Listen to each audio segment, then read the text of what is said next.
नमस्कार, मी समृद्धी जाधव. स्वागत आहे तुमचं टॉप न्यूज मराठीमध्ये.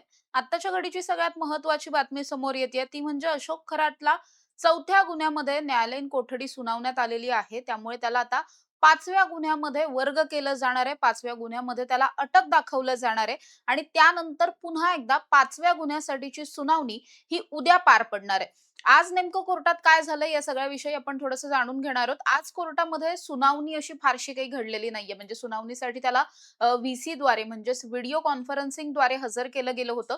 मात्र फार जास्त युक्तिवाद वगैरे दोन्ही बाजूच्या वकिलांकडून या सगळ्यात करण्यात आलेलं नाहीये. कारण अर्थातच आपल्याला माहिती आहे आज 18 तारीख आहे. मागच्या 18 तारखेला म्हणजेच 18 मार्चला अशोक खरातला पोलिसांनी ताब्यात घेतलेलं होतं. अटक केलेली होती सगळ्यात पहिल्यांदा. त्यामुळे आता जवळपास आपण म्हणू शकतोय की पूर्ण 1 महिना झालेला आहे. एका महिन्यापासून अशोक खरात हा पोलिसांच्या कोठडीमध्ये आहे. एका महिन्यात 4 वेगवेगळ्या गुन्ह्यांसाठी त्याला पोलीस रिमांडमध्ये घेण्यात आलेला आहे. पहिला जो गुन्हा होता, या पहिल्या गुन्ह्यामध्ये त्याला 3 वेळा पोलीस कोठडी मिळाली. त्यानंतरचे जे 3 गुन्हे आहेत, म्हणजे दुसरा, तिसरा आणि चौथा, या प्रत्येक गुन्ह्यात त्याला पर्टिक्युलर काही दिवसांसाठीची पोलीस कोठडी दिली गेली. त्यानंतर रिपीट केली गेली नाही त्याची पोलीस कोठडी. त्यानंतर त्याला न्यायालयीन कोठडी दिली गेली. मात्र लगेचच पुढच्या एका गुन्ह्यामध्ये त्याला अटक दाखवलं गेलं आणि तिथे ताबा घेतला गेला आणि तिथून पुढे पुढच्या गुन्ह्यासाठीची पोलीस कोठडी मिळाली. असं एकंदरीत आत्तापर्यंतची क्रोनॉलॉजी राहिलेली आहे. कदाचित इथून पुढे सुद्धा अशाच पद्धतीनं हा सगळा गुन्ह्यांचा तपास जो आहे किंवा एकंदरीत न्यायालयीन प्रोसिजर जी आहे, ती अशाच पद्धतीनं फॉलो केली जाण्याची शक्यता आहे. कारण आपण जर बघितलं, सुरुवातीला जे गुन्हे दाखल झाले होते, हे सगळे गुन्हे महिला अत्याचाराचे होते. मात्र नंतर या प्रकरणामध्ये आर्थिक फसवणुकीचे सुद्धा गुन्हे दाखल झाले. आत्तापर्यंत म्हणजे आजचा जर लेटेस्ट आकडा जाणून घ्यायचा झाला, तर आत्तापर्यंत अशोक खरात विरोधात तब्बल 16 गुन्ह्यांची नोंद झालेली आहे. यातले बहुतांश गुन्हे हे नाशिकमधले आहेत. उरलेले जे आहेत ते अहिल्यानगरमधले आहेत. शिर्डीतले जास्त गुन्हे आहेत. म्हणजेच काय, की आत्तापर्यंत 16 गुन्हे त्याच्यावरती दाखल आहेत. एस-आय-टी कडून त्याची सगळ्याच तिथलं जे नाशिकचं प्रकरण आहे, म्हणजे पहिल्यांदा महिला अत्याचाराचं प्रकरण आणि आर्थिक फसवणुकीचं, त्या सगळ्या प्रकरणामध्ये एटीएस कडून एस-आय-टी कडून सॉरी या सगळ्यामधली चौकशी केली जाते. तर दुसरीकडे शिर्डी पोलीस जे आहेत ते आर्थिक गुन्ह्यांच्या अनुषंगानं तपास करताना दिसतात. त्यामुळे वेगवेगळे गुन्हे दाखल आहेत आणि या प्रत्येकच गुन्ह्यासाठी न्याय देणं गरजेचं असणार आहे. प्रत्येक गुन्ह्यामध्ये त्याची स्वतंत्र चौकशी होणं गरजेचं असणार आहे. महिला अत्याचाराची प्रकरणं जरी आपल्याला सिमिलर वाटत असली, तरी सुद्धा प्रत्येक गुन्ह्याच्या एफ-आय-आर मध्ये, फिर्यादीमध्ये काहीतरी वेगळेपण आहे. काहीतरी वेगळी टॅक्ट त्यांनी महिलेला फसवण्यासाठी वापरलेली आहे. काहीतरी वेगळा प्रयोग तिच्यावरती केलेला आहे. कुणाला काहीतरी पाणी प्यायला दिलंय ज्याच्यामुळे गुंगी आली, कुणाला पेढे खायला दिले ज्याच्यामुळे गुंगी आली, कुणाला असं काहीच खायला दिलेलं नाहीये, मात्र तरी सुद्धा एखाद्या महिलेवरती जबरदस्ती करण्यात आलेली आहे किंवा मग तिला संमोहित करण्याचा प्रकार झालेला आहे.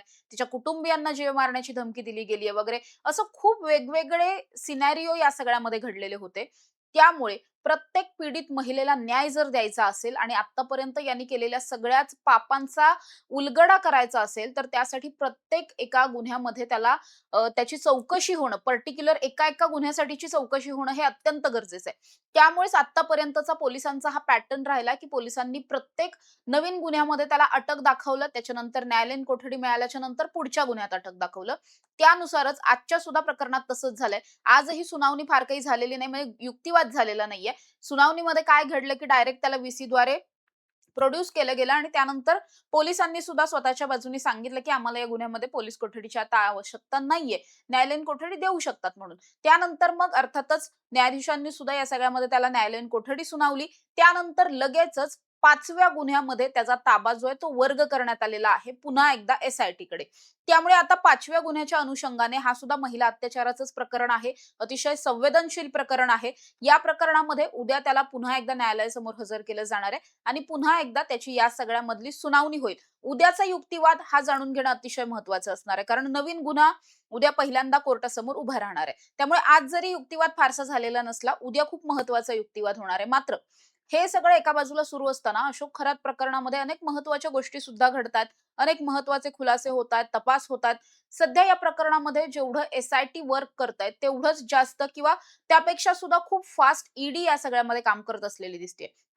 ईडीनं काल सुद्धा ओकस प्रॉपर्टीचं जे ऑफिस आहे त्याचं कॅनडा कॉर्नर परिसरामधलं, त्या ठिकाणी सुद्धा छापेमारी केली. जवळपास 6-7 तास ईडीचं पथक जे आहे ते याच ऑफिसमध्ये बसून होतं. प्रत्येक गोष्टीचे पुरावे त्यांनी आतापर्यंत तिथे शोधलेले आहेत. या व्यतिरिक्त राज्यभरातली एकूण 18 अशी ठिकाणं आहेत, जी संशयास्पद ठिकाणं आहेत. कदाचित ही प्रकरणं, ही जी ठिकाणं आहेत, ती अशोक खरातच्या मालकीची आहेत किंवा मग त्याच्या कुटुंबियांच्या मालकीची आहेत किंवा काहीतरी तिथे संशयास्पद झालेलं आहे. संशयास्पद व्यवहार झालेले आहेत. त्यामुळेच अशा 18 ठिकाणांवरती सध्या ईडीकडून चौकशी, तपास हा सगळा केला जातोय. 18 ठिकाणं ईडीच्या रडारवरती आहेत. त्यामुळे आत्तापर्यंत ईडीनं काय-काय तपास केलाय, हे जर अगदी थोडक्यात समजून घ्यायचं झालं तर असं म्हटलं जातंय ईडीकडे आत्तापर्यंत अशोक खरातच्या विरोधात तब्बल 90 ते 100 कोटींच्या प्रॉपर्ट्यांचे सगळे डॉक्युमेंट्स जमा झालेले आहेत. कागदपत्र आणि पुरावे जमा झालेले आहेत.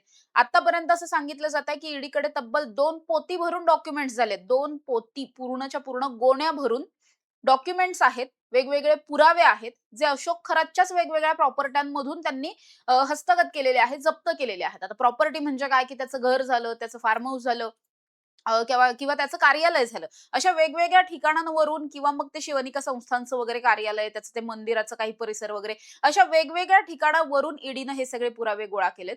त्यामुळे आत्तापर्यंत जे वाटत होतं, की अशोक खरातची प्रॉपर्टी अशी किती असणार आहे? 10-20 कोटी, 25 कोटी वगैरेची प्रॉपर्टी असेल.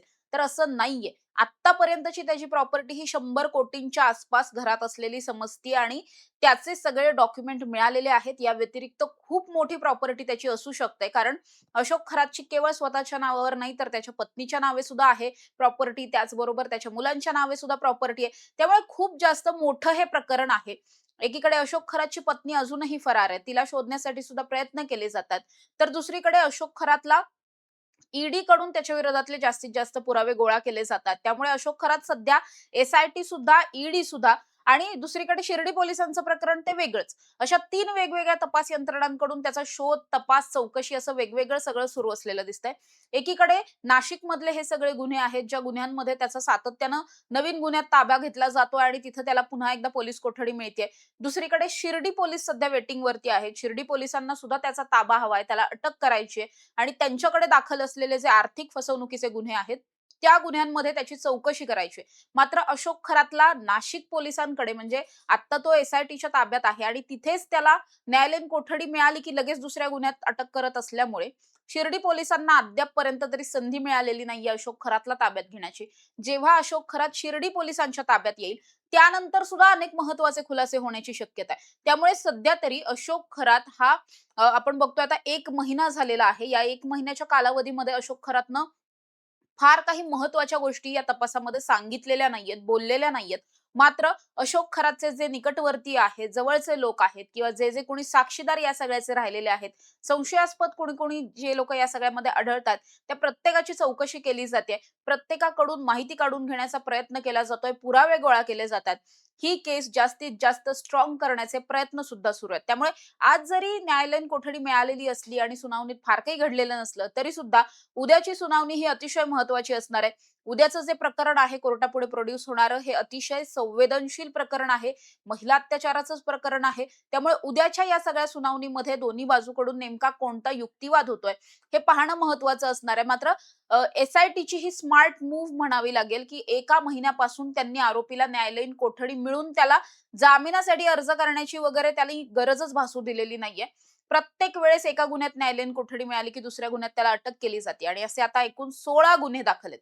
त्यामुळे अशोक खरातला प्रत्येक 16 गुन्ह्यामध्ये पोलीस कोठडी मिळणार का?